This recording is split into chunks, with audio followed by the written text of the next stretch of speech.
Hello dear student, today we discuss about Indian economy on the eve of independence.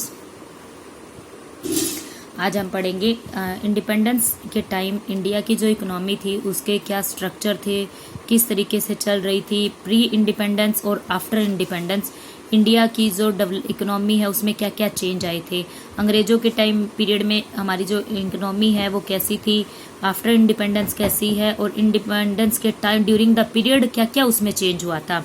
देखिए first है colonial exploitation of the Indian economy under the British rule की हमारे जो British थे, east India थी, उसने हमारे India को कॉलोनियल एक्सप्लॉयटेशन किया था, औपनिवेशिक मंडी बना दिया था।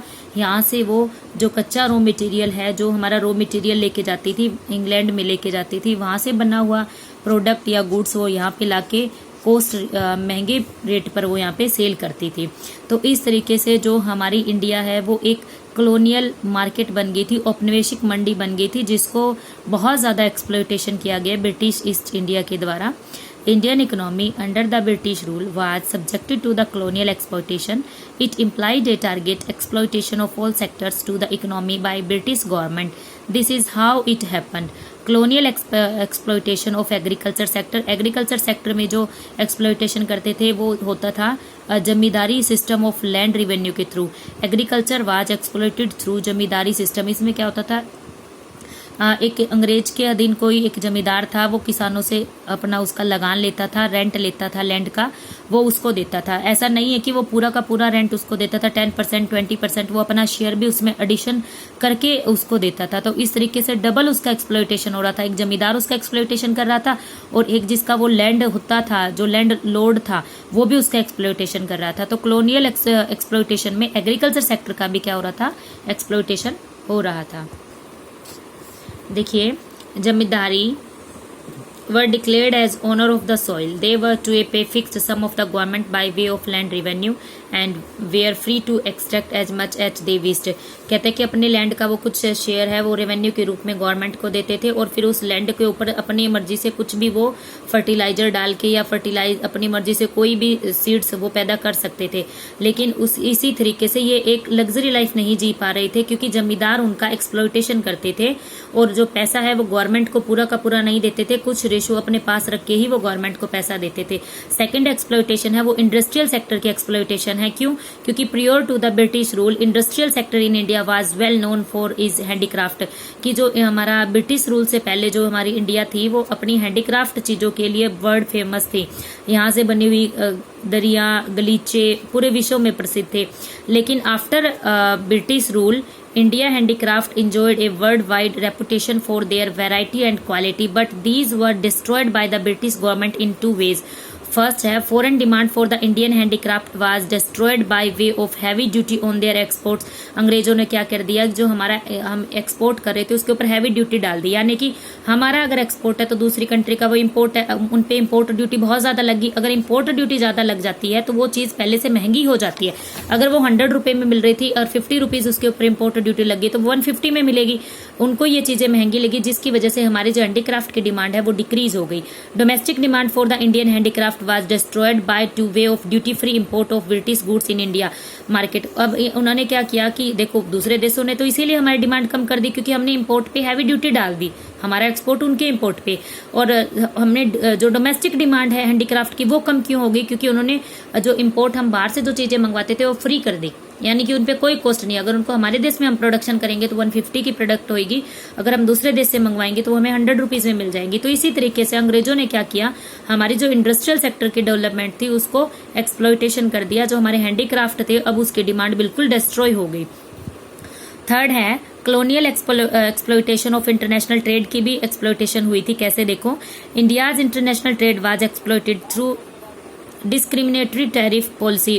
टैरिफ क्या होता है, देखो जब हम एक स्टेट से दूसरी स्टेट में चीजों को एक्सपोर्ट इंपोर्ट करते हैं तो उस पर लगने वाले टैक्स को टैक्स बोलते हैं। जब हम एक देश की कंट्री की बाउंड्री से लेके दूसरी कंट्री में अगर हम ट्रेड करते हैं तो उस पर लगने वाले टैक्स को टैरिफ बोलते हैं। अगर वो फिक्स अमाउंट में कोई चीज भेजी जाए और लेके आया जाएगी तो उसको कोटा बोलते हैं। लेकिन अगर 2 या 2 से अधिक चीजों को अगर हम एक्सपोर्ट इंपोर्ट करते हैं तो उस पर लगने वाले टैक्स को टैरिफ बोलते हैं। Duty free export of India was raw material to fulfil the industrial needs in Britain, कि हमारा रॉ मटेरियल ब्रिटेन में जाता था, वहाँ की इंडस्ट्री की जितनी भी नीड्स होती थी उसको फुलफिल करता था। Duty free import of British goods to expand demand for the British goods in Indian market, कहता है कि ड्यूटी फ्री कर दिया इम्पोर्ट पे किसी तरीके का कोई ड्यूटी या फीस नहीं रखी, जिसकी वजह से हमारे इंडिया ने ब्रिटिश स्कीम में बनी हुई चीज़ों की डिमांड बढ़ा दी। तो इससे क्या हुआ, जो टैरिफ पॉलिसी है वो पूरी तरीके से एक्सप्लॉइटेशन होगी। हम पहले क्या करते थे, हमारे एक्सपोर्ट पे कम ड्यूटी रखते थे और इंपोर्ट पे ज़्यादा ड्यूटी रखते थे, जिसकी वजह से हम भारत वाले बाहर से चीज़ें कम मंगवाते थे और अपने ही देश में चीज़ों को ज़्यादा से ज़्यादा प्रोडक्शन करते थे, जिसकी वजह से हमारी इंडिया है एक डेवलपिंग कंट्री हुआ करता था। Now we discuss about features of Indian economy on the eve of independence, के इंडिपेंडेंस के टाइम हमारी इंडियन इकोनॉमी की कैसी फीचर्स हुआ करती थी। ऐसा नहीं कि उसके बारे में बहुत अच्छे पॉइंट मिलेंगे, हो सकता है उस टाइम उसके बुरे पॉइंट भी हों। फर्स्ट है स्टेगनेंट इकोनॉमी, यानी कि स्थिर economy. On the eve of independence Indian economy was completely a stagnant economy. Stagnant economy is the one which shows little or no growth in economy. Stagnant या स्थिर या constant economy वो होती है जो किसी तरीके की ग्रोथ इकोनॉमी में नहीं दिखाती। जैसे कि 1860 से 1945 तक एक तरीके से बैलेंस में ही हमारी इकोनॉमी चली थी। जो पर कैपिटा इनकम 1860 में थी वही 1945 तक रही थी, 0.1% पर एनम। ये कह रहा है कि ग्रोथ में या हमारे पर कैपिटा इनकम है या जीडीपी है उसमें किसी तरीके का कोई चेंज नहीं होता है। On account of stagnant bulk in India population lived in poverty, standard of living of the people remained miserable low। कहते हैं कि उस टाइम पीरियड में क्या था, इंडिया में जो है population day by day increase हो रही थी, वहाँ के लोगों का जो लिविंग ऑफ स्टैंडर्ड है वो डिक्रीज हो रहा था। मिजरेबल यानी कि दुख भरी लाइफ वो लोग जी रहे थे, पॉवर्टी बिलो पॉवर्टी लाइन लोग थे। लेकिन धीरे धीरे लोगों का फिनोनिमा है वो चेंज हुआ है। हमारी इकोनॉमी है वो एक स्टेगनेंट इकोनॉमी से निकलकर डेवलपिंग इकोनॉमी की थर्ड में आए। पहले हम थर्ड स्टेज में थे दुनिया की, अब हम सेकेंड स्टेज ऑफ में आ गए हैं दुनिया की। फिर देखिए backward economy. Backward economy, Indian economy was a backward economy on the eve of independence. Backward economy is one of in which per capita income is very low।